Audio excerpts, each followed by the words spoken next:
రూతులోని గుణాలు మనం చూస్తే ఏంటి, వాళ్ళ అత్త దేవుని గురించి చెప్పినప్పుడు వాళ్ళ అత్త ఎంత విశ్వాసంగా ఉందో, ఆ మార్గంలో ఆమె మాటలను విని నడుచుకోబట్టే అంత గొప్ప తీర్మానం చేసుకుంది.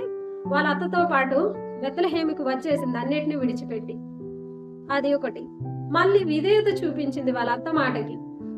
విధేయత చూపించింది. బోయస్ దగ్గరికి వెళ్లి మాట్లాడమంటే ఈ విషయం గురించి మాట్లాడింది. ఏమి చేయమంటే అది చేసింది.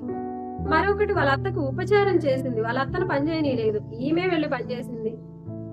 ఇంత గొప్ప గుణాలు ఇవన్నీ ఉన్నాయి. మళ్ళీ బోయస్ పొలంలో పని చేసేటప్పుడు యవ్వనస్తులతోనూ, పెద్దవారితోనేమి, చిన్నవారితోనేమి నీ ప్రవర్తన ఎక్కువ తక్కువగా లేదు, ఎంతో మంచి ప్రవర్తన ప్రవర్తించావని బోయస్ చెప్తాడు. అంటే ఆమె క్యారెక్టర్‌ని అంత మంచిగా కాపాడుకుంది. వీటన్నిటిని బట్టి దేవుడు ప్రతిఫలం ఇవ్వకుండా ఉన్నాడా? గొప్ప ప్రతిఫలం ఇచ్చాడు. ఇప్పటిదాకా మనం చెప్పుకున్నది. సో, మనము కూడా రూతు జీవితంలోని కొన్ని మంచి విషయాలను మన జీవితంలో అలవర్చుకోవడానికి ప్రయత్నిద్దాం. ఆ కృపను దేవుడు మనకివ్వాలనని మనస్ఫూర్తిగా దేవుణ్ణి అడుగుదాం. అందరికీ వందనాలు.